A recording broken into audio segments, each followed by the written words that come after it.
अस्सलाम वालेकुम स्टूडेंट्स। जैसे कि लास्ट लेक्चर में मैंने आपको पढ़ाया था कि आउटर मैयर क्या होती है, उसकी हमने डेफिनेशन पढ़ी थी और हमने एग्जांपल नहीं की थी। तो मैं आपको एक जो डेफिनेशन है वो दोबारा रिवाइज़ करवा देती हूँ। आउटर मैयर जो है, आउटर मैयर हमारे पास एक ऐसा फंक्शन होता है जो 2⁻x से 0 टू पॉजिटिव इन्फिनिटी पर डिफाइंड होता है, जैसे ये आपको नज़र आ रहा है। अब आपके पास ये जो फंक्शन है ये आउटर मैयर कहलाएगा अगर ये 3 कंडीशंस को सेटिस्फाइड करे। एक ये कि mu star of empty is equal to 0, mu star is monotone and mu star is countably subadditive. इस फंक्शन का आउटर मैयर होने का मतलब ये है कि ये इन 3 कंडीशंस को सेटिस्फाइड करे तो ये आउटर मैयर कहलाएगा। अब हमारे पास ये हमने लास्ट टाइम डेफिनेशन पढ़ी थी, लेकिन इसकी एग्जांपल देख लेते हैं आगे।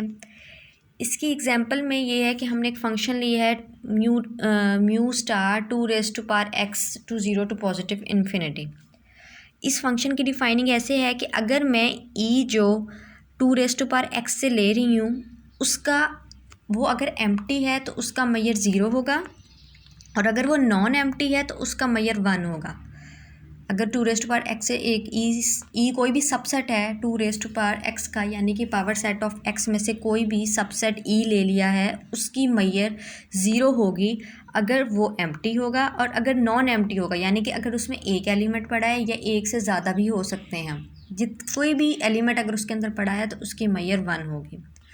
तो ये हमारे पास आउटर मैयर कहलाएगी। अभी आउटर मैयर कैसे कहलाएगी, इसकी 3 कंडीशंस को सेटिस्फाइड होना ज़रूरी है, एम्प्टी वाली, मोनोटोन और काउंटेबली सब एडिटिव। अब आपको मोनोटोन की आपके मोनोटोन की डेफिनेशन आपको पता है कि कोई भी 2 सेट्स ले लें, ए सबसेट है बी का, तो mu of A less and equal to होगा म्यू ऑफ बी के। ये मोनोटोन की कंडीशन है, ये आप पहले पढ़ चुके हैं।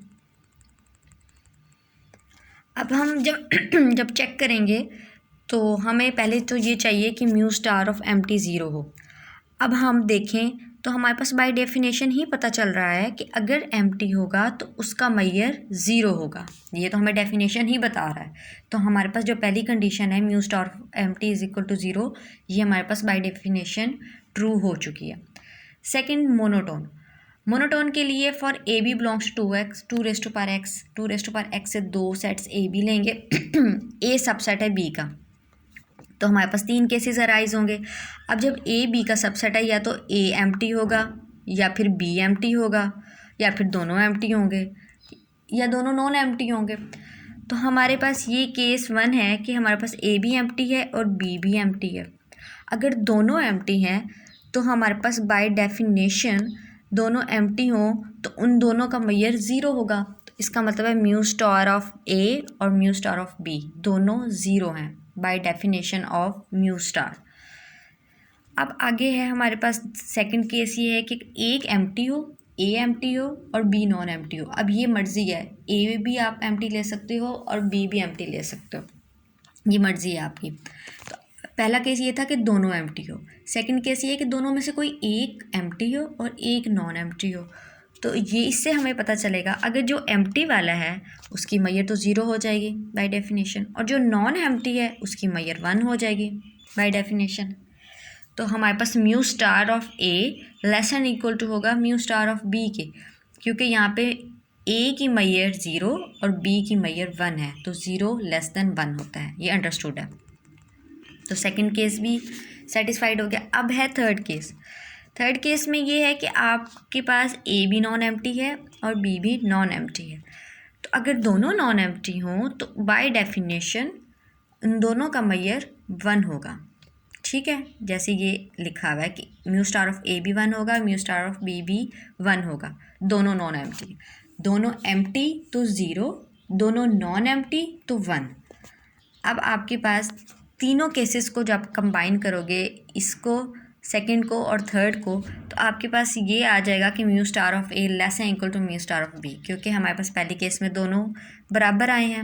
Mu star of A mu star of B के बराबर है, सेकंड में लेस है, फिर थर्ड में फिर इक्वल है। तो हम इन तीनों को कंबाइन करें तो हम ये लिख सकते हैं कि mu star of A less and equal to mu star of B, यानी कि 2 पॉसिबिलिटीज़ है, या तो वो उससे कम होगा ए की मैयर बी से, या फिर वो उसके बराबर होगी।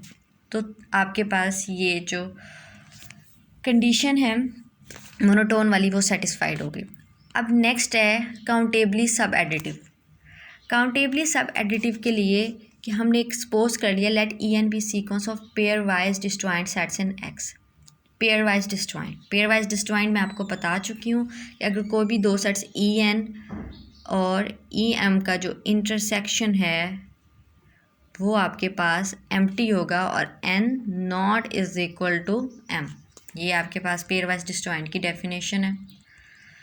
तो इधर हमारे पास हमने एक सीक्वेंस ले लिया है जो पेयर वाइज डिस्जॉइंट है और वो हमारे पास नॉन एम्प्टी है। अगर नॉन एम्प्टी सेट्स हैं तो उनका यूनियन भी नॉन एम्प्टी होगा। ठीक है, यहाँ तक पता चल गया। अब है हमारे पास कि हर जो ई एन है वो नॉन एम्प्टी है, तो इसका मतलब है सबकी जो मैयर है वो 1 होगी, क्योंकि ये तो हमें डेफिनेशन से पता चलता है कि कोई भी अगर हम नॉन एम्प्टी ले लें तो उसकी मैयर हमारे पास 1 होती है। तो यहाँ पे देखें तो हमारे पास सारे नॉन एम्प्टी है तो सबकी मैयर 1 होगी फॉर ऑल एन। अब हमारे पास सबकी मैयर 1 है, तो अगर मैं उन सब का सम करूँगी, क्योंकि E1 की है मैयर वो भी 1 है, E2 की जो मैयर है वो भी 1 है, इस तरह सबकी मैयर्स जो हैं वो 1 है। तो उन सब सेट्स का जब हम सम करेंगे, मैयर्स का सम करेंगे तो 1 + 1 + 1 सो ऑन चलता जाएगा। अब जो हमारे पास इंडेक्सिंग है वो n = 1 to ∞ है, यानी कि n 1 से ∞ तक जा रहा है। तो जब हम इन्फिनिट सेट्स का सम करेंगे तो हमारे पास जो 1 + 1 + 1 सो ऑन इन्फिनिटी आंसर आ जाएगा। ठीक है, अब जो हमारे पास यूनियन था, जो हमने पहले देखा है कि यूनियन नॉन एम्प्टी है। जब यूनियन नॉन एम्प्टी है तो यूनियन हमारे पास, तो फिर हमारे पास यूनियन की मैयर भी 1 होगी। यहाँ से हमने ऐसे समझे कि एक इक्वेशन नंबर 1 बना लिया ये इस वाली से। अब जो सेकंड है ये वाली इक्वेशन, इसमें ये है कि ये हम यहाँ से देखेंगे कि यूनियन हमारे पास नॉन एम्प्टी है तो उसकी जो मैयर है वो भी हमारे पास 1 होगी। तो बाय 1 और 2 इन दोनों इक्वेशंस को देखें तो हमारे पास जो mu star of union E n है वो 1 है और जो हमारे पास सम है वो इन्फिनिटी है। तो वो जो 1 है हमेशा लेस देन इन्फिनिटी होता है। तो यहाँ से पता चल गया हमारे पास कि जो काउंटेबली सब एडिटिव वाली प्रॉपर्टी है वो सेटिस्फाइड हो गई है।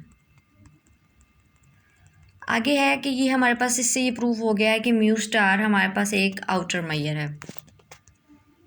नेक्स्ट आपके पास एक छोटी सी एक ऐसे समझे एग्जांपल है कि अगर आप इसमें x में मोर देन 1 पॉइंट्स ले लें, यानी कि 2 पॉइंट्स ले लें, तो म्यू स्टार काउंटेबली एडिटिव नहीं होता। ये उन्होंने एग्जांपल के थ्रू आपको बताया है कि अगर x के अंदर 2 एलिमेंट्स होंगे तो वहाँ पर काउंटेबली एडिटिव नहीं होगा। इसको आप देख लीजिएगा।